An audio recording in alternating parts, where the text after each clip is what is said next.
మనుష్య కుమారుని అందుకై తండ్రిని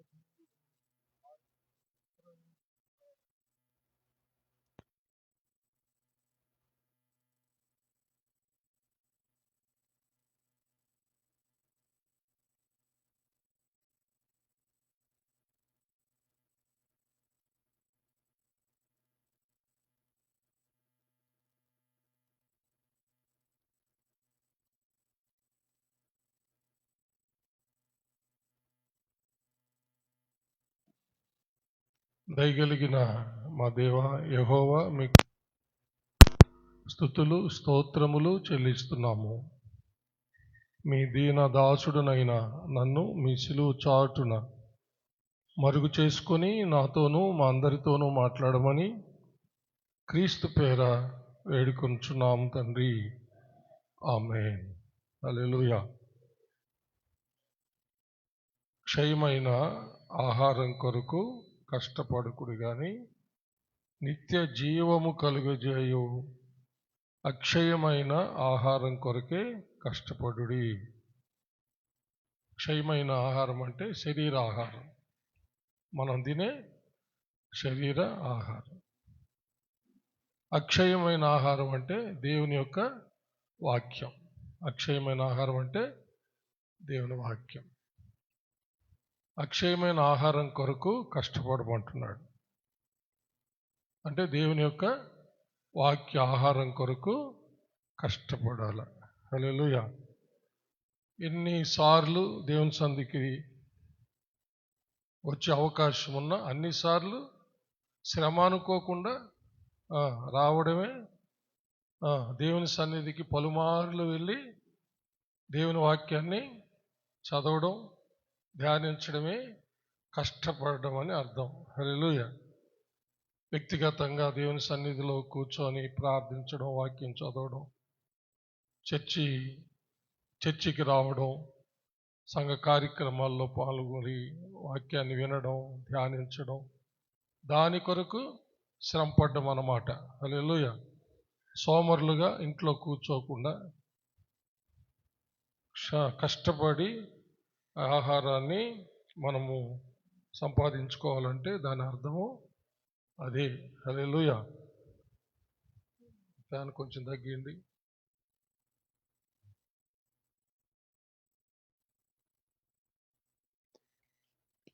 కానీ అన్నిటికీ మనం చాలా చురుగ్గా వెళ్తాము, కానీ దేవుని సన్నిధికి మాత్రము కొంచెం కష్టమైతే ఆగిపోతాం అంతే. ఆటో దొరకలేదనో, బస్సు దొరకలేదనో, ఏ వాహనం లేదనో ఇంకా ఆ రోజు ఇంకా ఇంట్లో ఆగిపోతాం.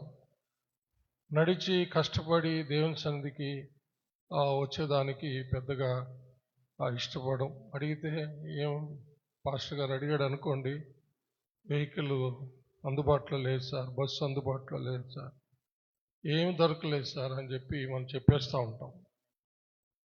అక్షయమైన ఆహారం దేవుని యొక్క వాక్యం కోసం కష్టపడి దాన్నంతా మన హృదయాన్ని నింపుకోవాలి. హల్లెలూయా. ఆ అక్షయమైన ఆహారాన్ని మనకి ఇవ్వడానికి దేవుడు, తండ్రి అయిన దేవుడు మనుష్య కుమారునికి ముద్ర వేశాడంట. హల్లెలూయా. ఎవరికి? మనుష్య కుమారునికి. ఎవరి మనుష్య కుమారుడు? మన ప్రభు అయిన యేసుక్రీస్తు. హల్లెలూయా.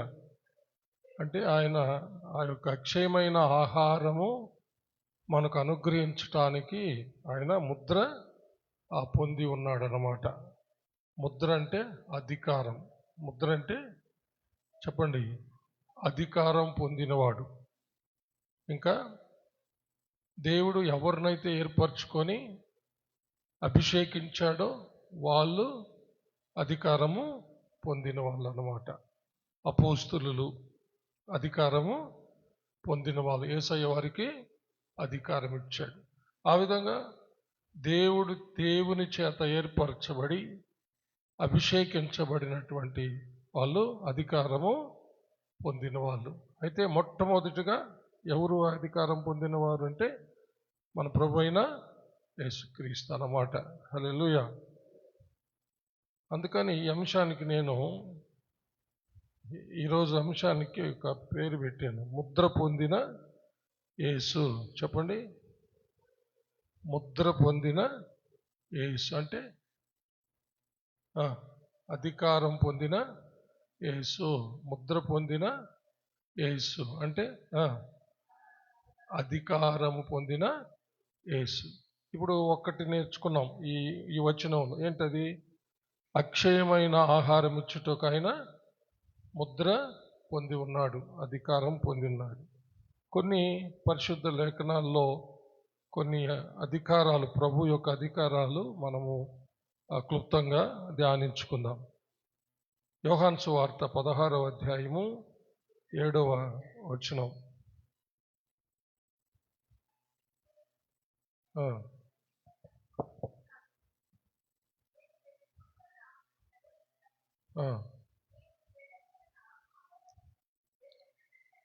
నేను వెళ్ళని ఎడల ఆదరణకర్త మీ యొద్దకు రాడు, నేను వెళ్ళిన ఎడల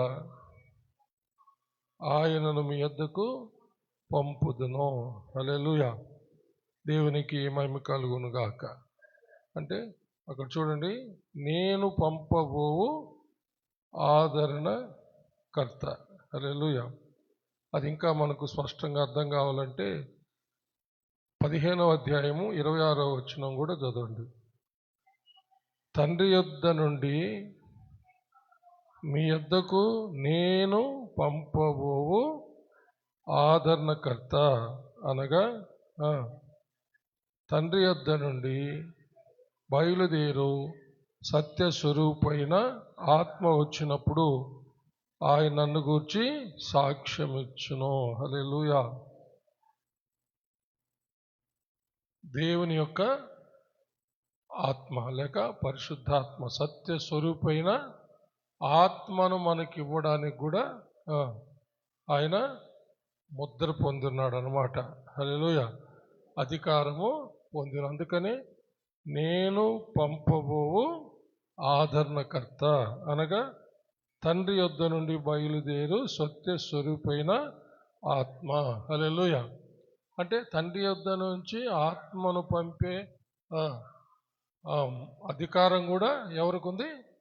యేసయ్యకే ఉంది. కాబట్టి అక్షయాహారం పొందుకోవాలన్నా యేసయ్య దగ్గర పొందుకోవాల్సిందే. దేవుని యొక్క ఆత్మ లేక పరిశుద్ధాత్మను పొందుకోవాలన్నా యేసయ్య దగ్గర నుంచి పొందుకోవాల్సిందే. హల్లెలూయా. తర్వాత యేసయ్య ఎవరిని ఏర్పరచుకున్నాడో, ఎవరిని అభిషేకించి అధికారులుగా దేవుడు ముద్రించుకున్నాడో వాళ్ళ ద్వారా అభిషేకం వస్తుంది. హల్లెలూయా. అందుకనే అపోస్తలులు చేతులు పెట్టినప్పుడు పరిశుద్ధాత్మను పొందుకున్నటువంటి సందర్భాలు చాలా ఉన్నాయి కదా. హల్లెలూయా, దేవునికి మహిమ కలుగును గాక. అది అర్థం కావాలంటే అపోస్తల కార్యాల గ్రంథము 8వ అధ్యాయము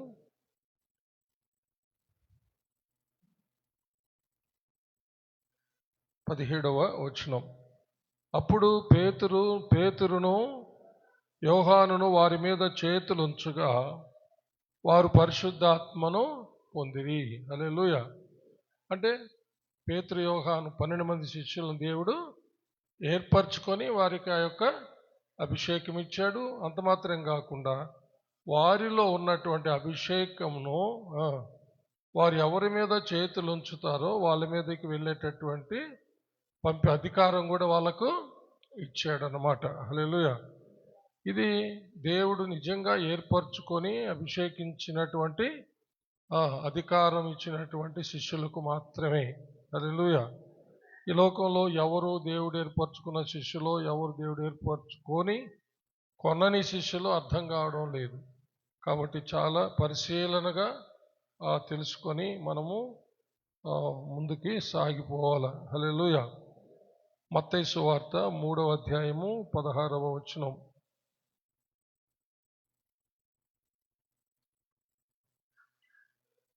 మత్తయి సువార్త 3వ అధ్యాయము 16వ వచనం చదవమ్మా.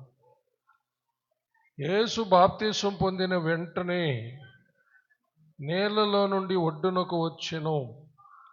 ఇదిగో ఆకాశం తెరవబడిను, దేవుని ఆత్మ పావురం వలె దిగి తన మీదికి వచ్చుట చూచెను. హల్లెలూయా.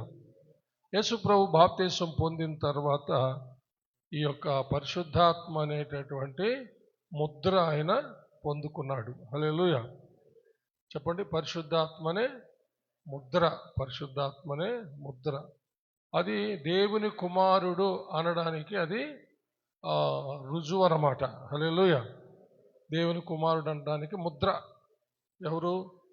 పరిశుద్ధాత్మ దేవుడు. అందుకనే వెంటనే ఆకాశము తెరవబడి పరిశుద్ధాత్మ పావురం వలె దిగి రావడం, ఆయన మీద నిలవడం, వెంటనే తండ్రి మాట్లాడడం, ఈయనే నా ప్రియ కుమారుడు, ఈయన యందు నేను ఆనందిస్తున్నా. అంటే దేవుని కుమారుడు అని రుజువు చేసింది ఎవరంటే దేవుని పరిశుద్ధ ఆత్మ. హల్లెలూయా. మనం కూడా దేవుని కుమారులము అని రుజువు చేసేది కూడా ఎవరంటే మన మీద పరిశుద్ధాత్మ ముద్ర ఉంటేనే మనము దేవుని కుమారులము, కుమార్తెలము. హల్లెలూయా. ఎఫెసీ పత్రిక 1వ అధ్యాయము 13వ వచనం. అపోస్తలుడైన పౌలు గారు ఎఫెసీయులకు రాసిన పత్రిక 1వ అధ్యాయము 13వ వచనం. మీరును సత్యవాక్యమును అనగా మీ రక్షణ సువార్తను విని క్రీస్తునందు విశ్వాసముంచి వాగ్దానము చేయబడిన ఆత్మచేత ముద్రింపబడితిరి. హల్లెలూయా. యేసు ప్రభు దేవుని లేక పరిశుద్ధాత్మ ద్వారా ముద్రించబడిన లాగుననే మనం కూడా రక్షించబడినటువంటి వాళ్ళం. అంటే క్రీస్తు వాక్యము ద్వారా మీరును సత్యవాక్యమును అనగా మీ రక్షణ సువార్తను విని క్రీస్తునందు విశ్వాసముంచి రక్షించబడిన వారి మీద వాగ్దానం చేయబడిన ఆత్మ ముద్రగా ఉన్నది. హల్లెలూయా. దేవునికి మహిమ కలుగును గాక. యేసయ్య పరిశుద్ధాత్మ ముద్ర పొందాడు. రక్షించబడినటువంటి మనం అందరం కూడా పరిశుద్ధాత్మనే ముద్రను మనం పొందున్నాం. అది దేవుని కుమారులు, కుమార్తెలు అనే అధికారాన్ని అది చూపిస్తూ ఉంది ఈ సందర్భంలో. హల్లెలూయా. తర్వాత అపోస్తల కార్యాల గ్రంథము 2వ అధ్యాయము 36వ వచనాన్ని చదువుకుందాం. మీరు సిలువ వేసిన ఈ యేసునే దేవుడు ప్రభువుగాను క్రీస్తుగాను నియమించెను. ఇది ఇశ్రాయేలు వంశమంతయు రూఢిగా తెలుసుకొనవలెనని చెప్పెను. హల్లెలూయా. ఎవరినైతే క్రీస్తు కాదని, ప్రభువు కాదని సిలువ వేసి చంపారో ఆ యేసునే దేవుడు ప్రభువుగాను క్రీస్తుగాను నియమించాడు అని పేతురు మాట్లాడుతున్నారు. యేసు ప్రభుని సిలువ వేసి చంపినటువంటి వాళ్ళతో ఆయన ఈ మాట సెలవిస్తూ ఉన్నాడు అన్నమాట. అంటే దీని అర్థం ఏంటి? మీరు ఏ యేసునైతే క్రీస్తు కాదన్నారో ఆ యేసే క్రీస్తు. హల్లెలూయా. మీరు ఎదురు చూస్తున్న క్రీస్తు ఆ యేసే. మీరు ఎదురు చూస్తున్న ఆ ప్రభువు, ఆ రాజు ఆ యేసే. హల్లెలూయా. చప్పలు కొట్టి దేవుని మహిమపడదాం. అంటే యేసు ప్రభు రాజుగా అధికారం పొందినవాడని అర్థం. హల్లెలూయా. యేసు ప్రభు అభిషక్తుడుగా అధికారము పొందాడని అర్థం. దేవుడు అలాగ నియమించాడంటే అధికారిగా నియమించాడు అనమాట. చప్పలు కొట్టి దేవుని మహిమపడదాం. అంటే ప్రభువుగా అంటే రాజుగా, క్రీస్తు అంటే అభిషక్తుడుగా. హల్లెలూయా. ఆయన ఏర్పరిచి నియమించి అధికారము ఇచ్చాడని అర్థం.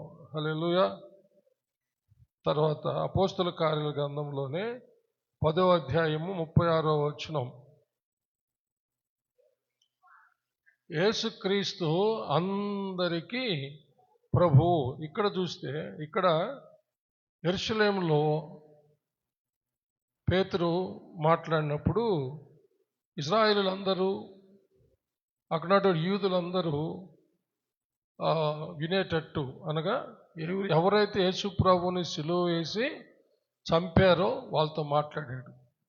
మీరు యేసుని క్రీస్తు కాదని చంపారు కదా, ఆ యొక్క యేసుని దేవుడు మృతుల్లో నుంచి లేపి ఆయనను మీరెదురు చూస్తున్న ప్రభువు, మీరెదురు చూస్తున్న మెస్సయ్య ఆయననని నియమించాడు అని చెప్పాడు అనమాట. హల్లెలూయా.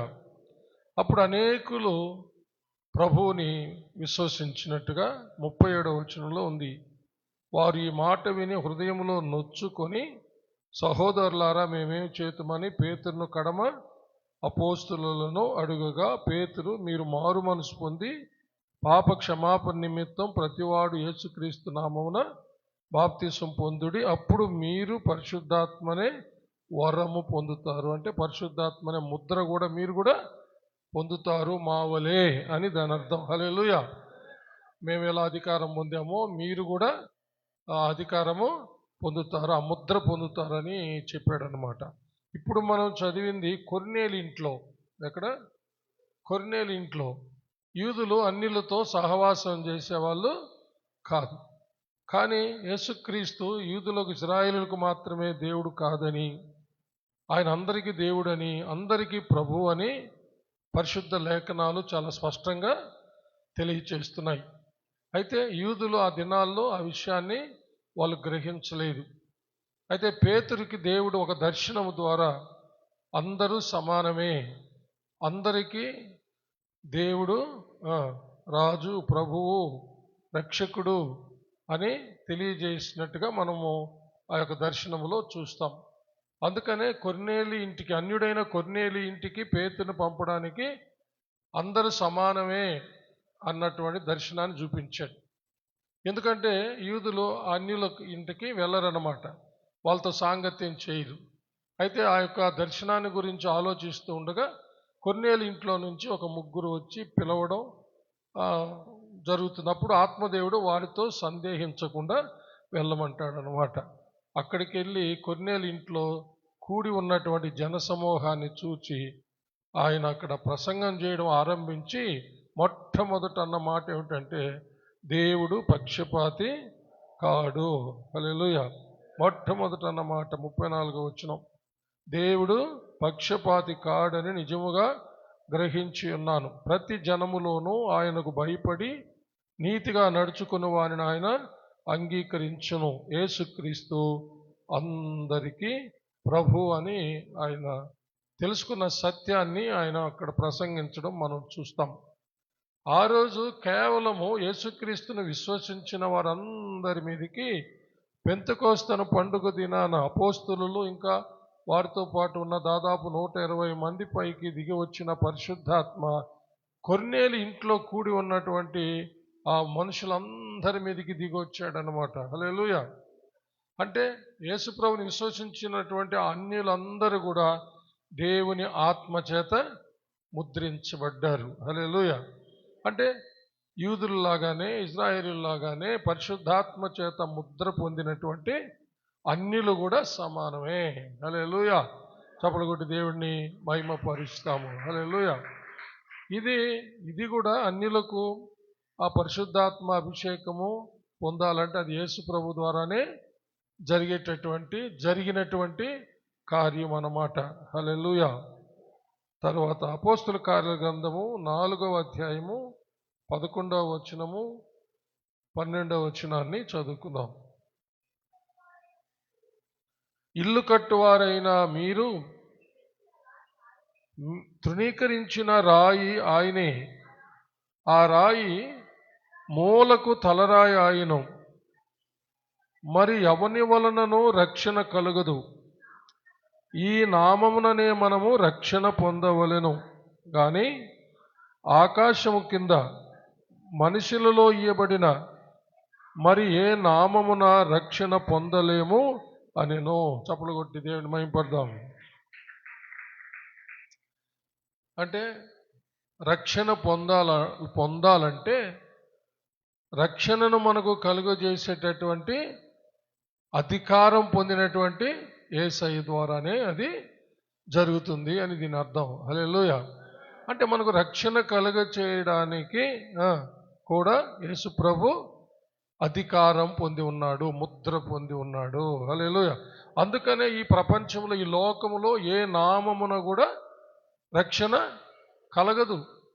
ఎవరిని ఆశ్రయించినా రక్షణ రాదు. ఎందుకంటే రక్షణ కలగడానికి రక్షణ కలుగజేయడానికి అధికారం పొందినటువంటి ఒకే ఒక్క వ్యక్తి మానవుడుగా, మనుష్య కుమారుడుగా ఈ లోకంలో జన్మించిన దేవుని కుమారుడైన యేసుక్రీస్తు మాత్రమే అని ఈ వచనం తెలియజేస్తుంది. హల్లెలూయా.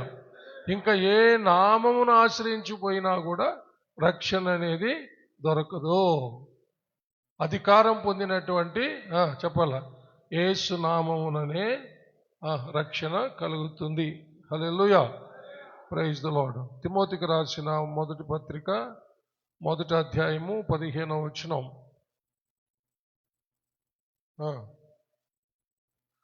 పాపులను రక్షించుటకు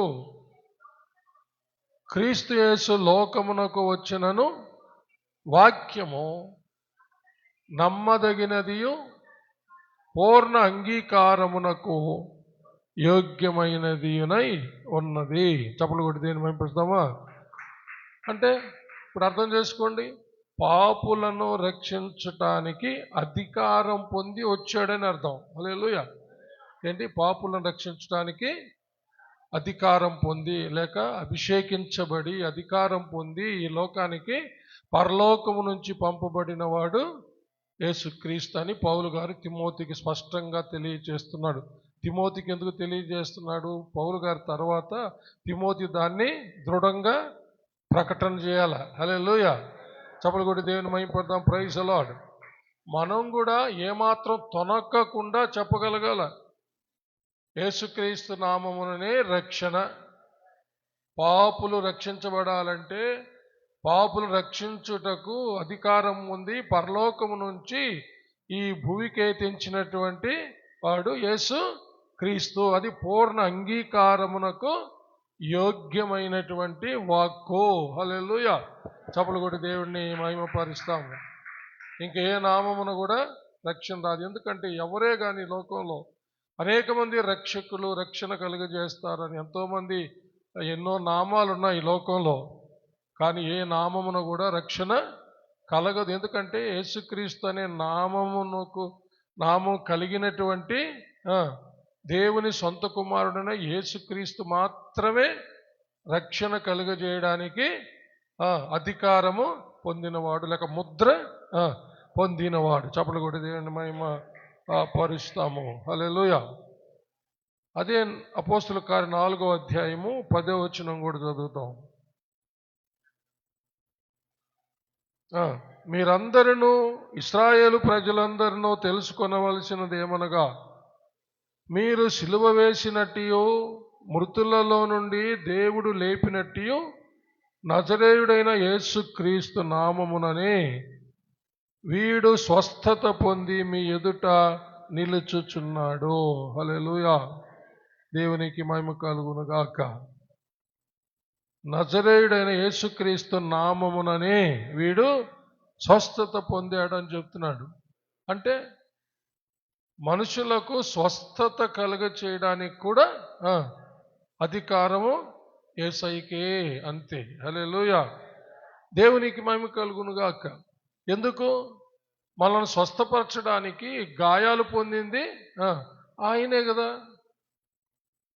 దెబ్బలు తిన్నది ఆయన పొందిన దెబ్బల ద్వారా, ఆయన పొందిన గాయముల ద్వారా మనకు స్వస్థత కలుగుతూ ఉంది. కాబట్టి స్వస్థత అనేది ఏ నామమున కూడా రాదు. స్వస్థత మనకు కలుగజేయడానికి అధికారం పొందినవాడు, చెప్పండి, బాగా తెలుసుకోవాలి. ఎక్కడికంటే అక్కడికి పరిగెత్తకూడదు. మనము మెడికల్ కేర్ కూడా ఎంత తీసుకున్నా కానీ, హాస్పిటల్కి వెళ్ళి ఎంత మెడికల్ కేర్ తీసుకున్నా స్వస్థత మాత్రము కలగాలంటే అది ఒక్కరి ద్వారానే కలుగుతుంది అంతే. హల్లెలూయా. ఎందుకంటే ఆ అధికారం పొందింది ఒక్కడే, ఆయనే యేసుక్రీస్తు, అంతే, ఇంక తిరిగే లేదు. హల్లెలూయా. కాబట్టి నువ్వు ఎంత మెడికల్ కేర్ అయినా తీసుకో, వైద్యం చేయించుకో, కానీ నీకు స్వస్థత మాత్రము, చెప్పండి, ఎవరైతే స్వస్థత కలుగజేయడానికి అధికారం పొంది ఉన్నాడో ఆయన ద్వారానే స్వస్థత కలుగుతుంది. హల్లెలూయా. చప్పట్లు కొట్టి దేవుణ్ణి మహిమపడతాం. Praise the lord. మన స్వస్థత కొరకు ఆయన మన వ్యాధులు, జబ్బులు, రోగాలు అన్నీ తన మీద వేసుకొని మన కొరకు దెబ్బలు తిన్నాడు. అదే కదా యెషయా గ్రంథము 53వ అధ్యాయంలో ఉన్నటువంటి సంగతి. అనేక పర్యాయాలు మనము ఈ విషయాలు ధ్యానిస్తూ ఉంటాం, మర్చిపోకూడదు. విశ్వాసములో అంతకంతకు వర్ధిల్లాల. హల్లెలూయా. 4వ వచనం నుంచి చదువుతాం. నిశ్చయముగా అతడు మన రోగములను భరించెను, మన వ్యసనములను వహించెను. అయినను మొత్తబడిన వానిగాను, దేవుని వలన బాధింపబడిన వానిగాను, శ్రమ నొందిన వానిగాను మనం అతను ఎంచితిమి.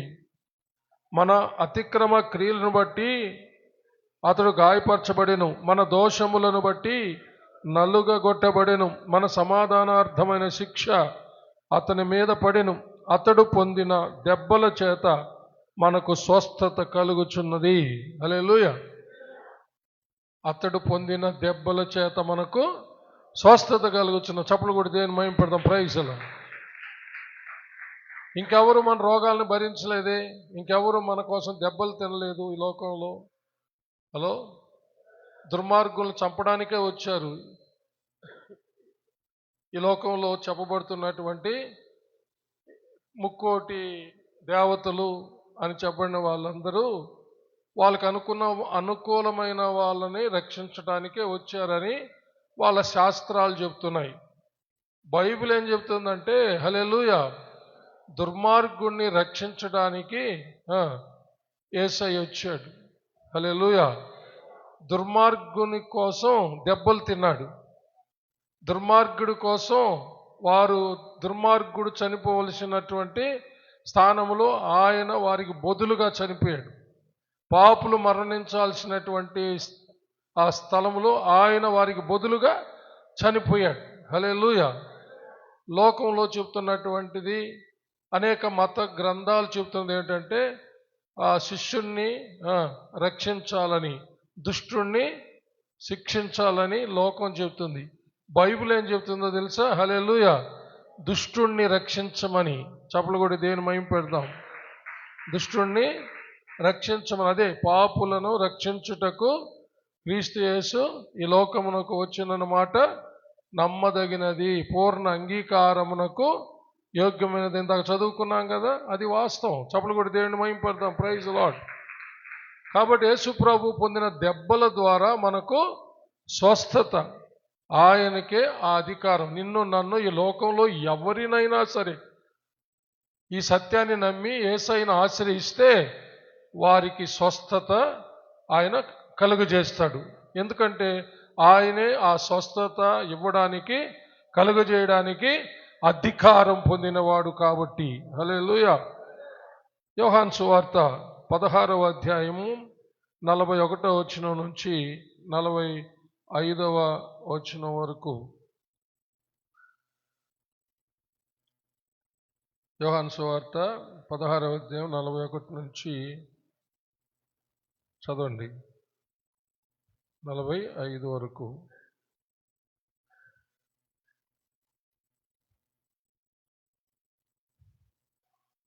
పదకొండవ అధ్యాయం. అంతట వారు ఆ రాయి తీసివేసిరి. యేసు కన్నులు పైకెత్తి, తండ్రి, నీవు నా మనవి వినినందున నీకు కృతజ్ఞతాస్తుతులు చెల్లించుచున్నాను. నీవు ఎల్లప్పుడూ నా మనవి వినుచున్నావని నేను ఎరుగుదును. కానీ నీవు నన్ను పంపితివని చుట్టూ నిలిచి ఉన్న ఈ జన సమూహము నమ్మునట్లు వారి నిమిత్తమై ఈ మాట చెప్పి తినెను. ఆయన ఇలాగు చెప్పి, లాజరు బయటికి రమ్మని బిగ్గరగా చెప్పగా చనిపోయిన వాడు కాళ్ళు చేతులు ప్రేత వస్త్రములతో కట్టబడిన వాడై వెలుపలికి వచ్చెను. అతని ముఖమునకు రుమాలు కట్టి ఉండెను. అంతట యేసు, మీరు అతని కట్లు విప్పి పోనీయుడని వారితో చెప్పెను. చప్పలు కొట్టి దేవుణ్ణి మహిమపరుస్తాం. గట్టిగా చప్పలు కొట్టాలా? హల్లెలూయా. ఇక్కడేమవుతుంది? మరణించిన వారిని బ్రతికించడానికి కూడా అధికారము పొందినవాడు, ముద్ర పొందినవాడు. మనం ఏం ధ్యానిస్తున్నాం? మన అంశం ఏమిటి? యేసయ్య పొందిన ముద్రలు, లేక ముద్ర పొందిన యేసు. హల్లెలూయా. కాబట్టి మరణము నుంచి ఒక వ్యక్తిని బ్రతికించాలంటే కూడా ఎవరి సాధ్యం కాదు. ఎందుకంటే ఎవరికి అధికారం లేదు. ఆ అధికారము యేసయ్యకు మాత్రమే. హల్లెలూయా. అంత మాత్రమే కాదు, పునరుద్ధానము కలుగజేయడానికి కూడా అధికారం అయింది. మరణము నుంచి లేపడానికి, పునరుద్ధానము కలుగజేయడానికి కూడా అధికారము అయింది. మరణములో నుంచి విడిపించడానికి, పునరుద్ధానానికి తేడా ఏంది? చనిపోయిన వాడు మన కళ్ళ ముందు ఉన్నాడు, వాడిని బ్రతికించాడు. చనిపోయిన వాడు 4 రోజులైంది, సమాధిలో ఉన్నాడు. ఒకవేళ వాసన కొడుతూ ఉండొచ్చు, మార్త చెప్పినట్టుగా.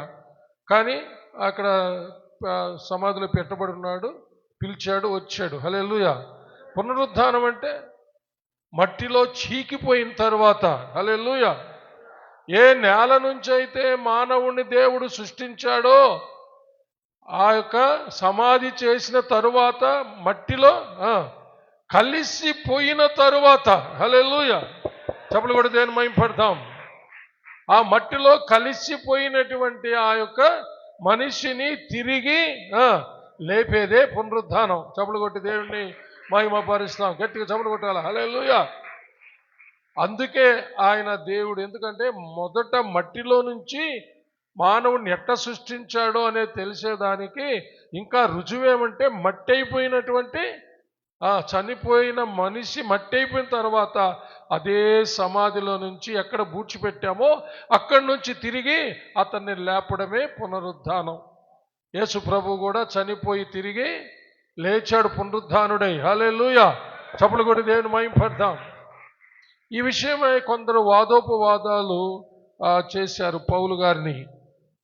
వారితో ఆయన చాలా వివరంగా చెప్పింది ఏంటంటే, కొరింథీయులకు రాసిన మొదటి పత్రిక 15వ అధ్యాయం అంతా చాలా క్షుణ్ణంగా చదివితే కానీ ఆ విషయము అర్థం కాదు. చాలాసార్లు చెప్పుకొని ఉన్నాం. ఆయన చాలా స్పష్టంగా పునరుద్ధానం ఎలా జరుగుతుందో చెప్పాడు. 35, 36 నుంచి చదువు. 35, 36. అయితే మృతులు ఎలాగు లేతురు, వారెట్టి శరీరముతో ఒత్తురని ఒకడు అడుగును. ఓ అవివేకి, నీవు విత్తినది చచ్చితేనే గాని బ్రతికింపబడదు కదా. నీవు విత్తు దానిని చూడగా అది గోధుమ గింజ అయినను సరే, మరి ఏ గింజ అయినను సరే, వట్టి గింజనే విత్తుచున్నావు గాని పుట్టబోవు శరీరమునో విత్తుటలేదు. హల్లెలూయా. నీవు ఒక విత్తనాన్ని నువ్వు విత్తుతున్నావు. నువ్వు చూసింది, నీ కండ్లతో చూసి విత్తింది, నాటింది విత్తనం. కానీ దాంట్లో నుంచి వచ్చేటటువంటి ఆ మొలకను మొవ్వును నువ్వు చూడలేదు కదా. మన విత్తనం నాటేటప్పుడు దాంట్లో నుంచి ఎలాంటి మొవ్వు వస్తుందో మనకు తెలుసా?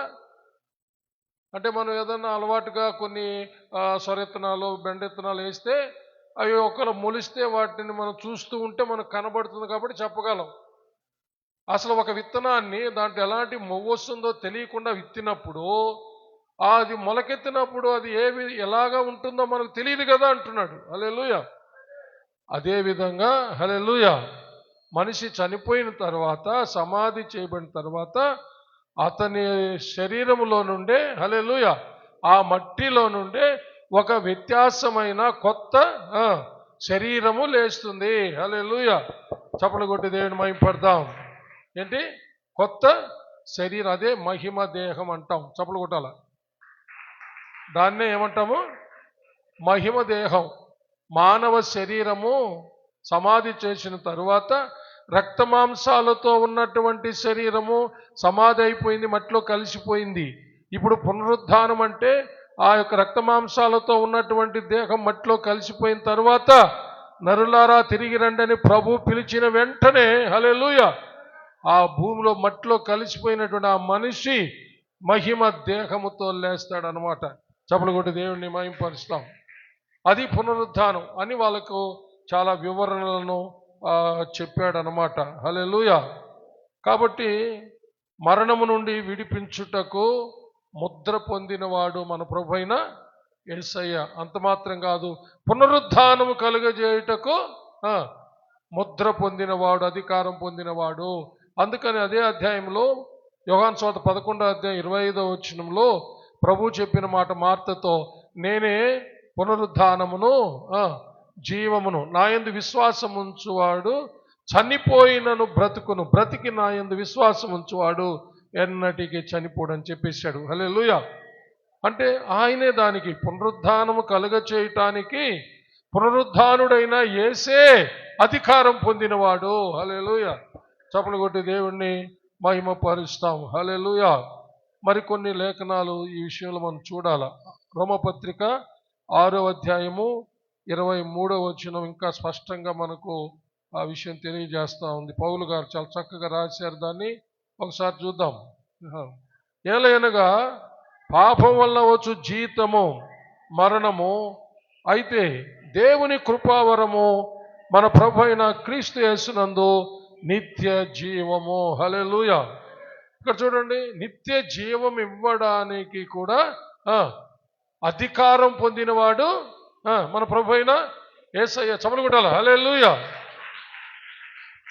పాపులమైన మనల్ని రక్షించటానికి అధికారం కలిగిన వాడు ఆయనే. రక్షించబడినటువంటి నిన్ను నన్ను నిత్య జీవానికి చేర్చేది కూడా ఆయనే. హల్లెలూయా. ఇక్కడ నిత్య జీవము అన్నప్పుడు ఇక్కడ పాపం వలన వచ్చు జీతం మరణం అని రాయబడింది కదా, అది నిత్య మరణము. ఏంటది అంటే నిత్య మరణము నుండి మనలను తప్పించి నిత్య జీవాన్ని ఇస్తున్నాడు అనమాట. ఏమిటా నిత్య మరణము? అగ్ని గంధకాలతో మండే నరకం, 2వ మరణం అని చెప్పబడింది కదా, అదే నిత్య మరణం అంటే శాశ్వతమైన మరణం. కాబట్టి శాశ్వతమైన మరణాన్ని నుండి తప్పించి నిత్య జీవము కలుగజేయ అధికారం కూడా ఎవరిదంటే చెప్పండి, యేసయ్యదే. చప్పలు కొట్టి దేవుని మహిమపరుస్తాం. గ్లోరీ, హల్లెలూయా. దేవునికి మహిమ కలుగును గాక. కాబట్టి మన ప్రభు అయిన యేసయ్యకు ఎలాంటి అధికారం దేవుడు ఇచ్చాడో ధ్యానిస్తున్నాం. ఎందుకు ఈ ధ్యానించేది? తెలుసుకోవాలి. హల్లెలూయా. అప్పుడే మనము దేంట్లో నుంచైనా సరే విడుదల చేయడానికి ఆయనకి మాత్రమే అధికారం ఉందని తెలుస్తుంది. హల్లెలూయా.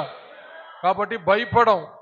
అలాంటి సర్వాధికారైన ప్రభువుని మనము ప్రభువుగా, రక్షకుడుగా, దేవుడుగా కలిగి ఉన్నాం. కాబట్టి దేనికి కూడా భయపడాల్సిన అవసరం ఉండదు. ఈ సత్యాలు నీవు తెలుసుకొని గ్రహిస్తే. హల్లెలూయా. దేవునికి మహిమ కలుగును గాక. తర్వాత యోహాను సువార్త 5వ అధ్యాయము 22వ వచనం కూడా చూస్తే తీర్పు తీర్చే అధికారం కూడా యేసయ్యకే ఇవ్వబడింది. ఒకసారి చదవండి. తండ్రి ఎవనికిని తీర్పు తీర్చడు గాని తండ్రిని ఘనపరచునట్లుగా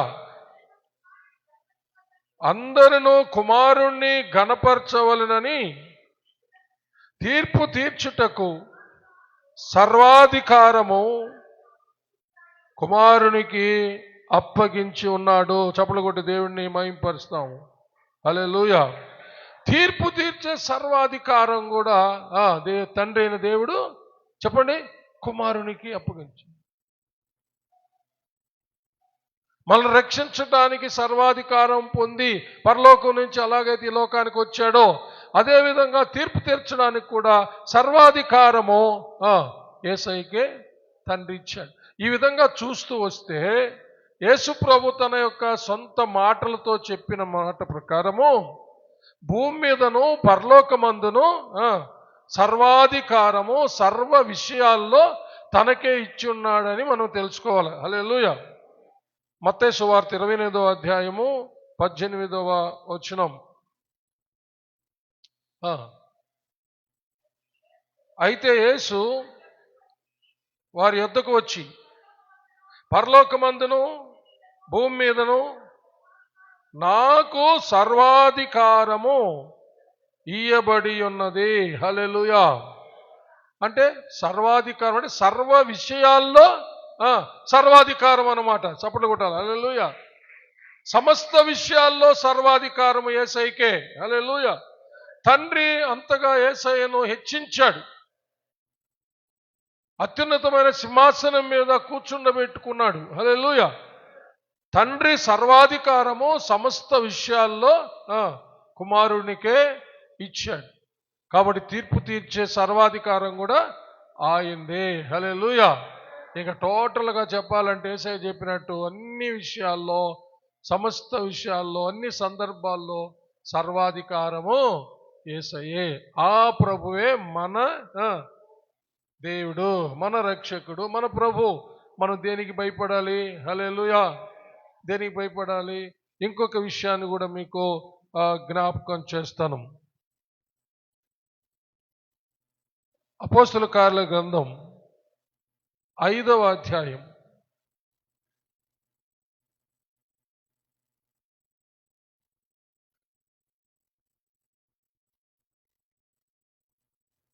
29, 30 వచనాలు చదువు, 31 వచనాలు చదువుదాం.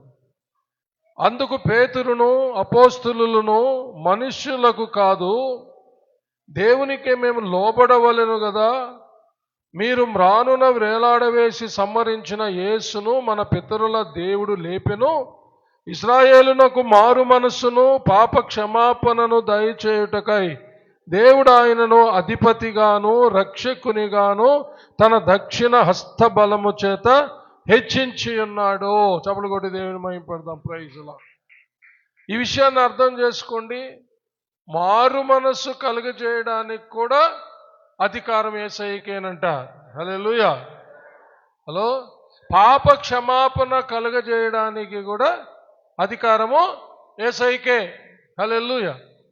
దీన్ని బట్టి మనం ఆలోచన చేస్తే మనము మన కుటుంబ సభ్యులు కానీ మన యొక్క బంధువులు కానీ మన సొంత రక్త సంబంధులు కానీ ఎవరైనా మారు మనస్సు లేకుండా పాప జీవితంలో జీవిస్తున్నారనుకోండి, మనం ఎన్ని ప్రయత్నాలు చేసినా వాళ్ళు మారకుండా ఉండడానికి కారణం ఏమిటంటే, మారు మనసు పొందకుండా ఉండడానికి కారణం ఏమిటంటే, మనము ఆ మారు మనస్సు కలిగజేసే అధికారి ముద్ర పొందినటువంటి యేసయ్యను ఆశ్రయించకుండా మనం ఎన్నో విధాలుగా మన ప్రయత్నాలు మనము చేస్తూ ఉన్నామన్నమాట. అందుకనే మన ప్రయత్నాలు ఎన్ని చేసినా కూడా మారు మనసు అనేది కలగడంలే. వాళ్ళు అలాగనే ఉన్నారు, మనము ముందుకు పోతానే ఉన్నాం, వాళ్ళు మాత్రం అలాగనే ఉన్నారు. కాబట్టి ఈ మాటను బట్టి మనం ఏం చేయాలి? మారు మనస్సు లేని నీ భర్త కోసమో, నీ భార్య కోసమో, నీ బిడ్డల కోసమో, నీ అన్నదమ్ముడి కోసమో, అప్పజనుల కోసమో, లేక నీవు ఎవరిని గురించి వేదన పడుతున్నావో వాళ్ళందరి మారు మనస్సు కోసం నీవు ఆశ్రయించవలసిన గొప్ప ముద్ర పొందిన అధికారి ఎవరంటే యేసుక్రీస్తు. హల్లెలూయా. వారికి మారు మనసు కలుగజేసి వారి పాపాలను క్షమించి వాళ్ళు రక్షించే అధికారి ఎవరు? ముద్ర పొందినది ఎవరంటే యేసయ్య. కాబట్టి ఏ విధంగా ఇప్పుడు వాళ్ళని మనము ప్రభువులోకి తీసుకొని రాగలమంటే మన వల్ల కాదు, యేసయ్యను ఆశ్రయించడమే. హల్లెలూయా. యేసయ్యను ఆశ్రయించడమే. ప్రభువా నువ్వు మారు మనసు కలిగజేస్తేనే నా భర్త మారుతాడు, హల్లెలూయా, నా బిడ్డలు మారుతారు, నా యొక్క అన్నదమ్ములు మారుతారు అని నువ్వు విశ్వసించి యేసయ్యనే ఆశ్రయించాలి, యేసయ్యకే మొరపెట్టుకోవాలి. అప్పుడే యేసయ్య వాళ్ళకు మారు మనసు కలిగజేస్తాడు. వారు దేవుని యొద్దకు తిరిగిన తర్వాత పాప క్షమాపణ దయచేస్తాడు, రక్షణ దయచేస్తాడు. హల్లెలూయా. దేవునికి మహిమ కలుగును గాక. ఆ తర్వాత నిత్య జీవాన్ని కూడా ఆయనే ప్రసాదిస్తాడు. అన్నీ అంతే. హల్లెలూయా. ఈ విధంగా ఒక్కొక్కటి బైబిల్లో అనేక విషయాలు ఉన్నాయి. మనము ధనవంతులు అవ్వాలంటే యేసయ్య కావాలి. హల్లెలూయా. ఐశ్వర్యవంతులు అవ్వాలంటే యేసయ్య కావాలి. ఇలాగ అనేక విషయాలు బైబిల్లో ఉన్న ఆశీర్వాదాలు రావాలంటే యేసయ్య కావాలి. ప్రతి అవసరత తీర్చబడాలంటే యేసయ్య కావాలి. అన్నింటికి చెప్పండి, అన్నింటికి యేసయ్య కావాలి. అన్ని చేయడానికి, అన్ని ఇవ్వడానికి ఆయనే నీకు ఆయన ద్వారా బైబిల్ ప్రార్థన కొరకై మాకు మీరు మీ నమ్మదైన సహవాసము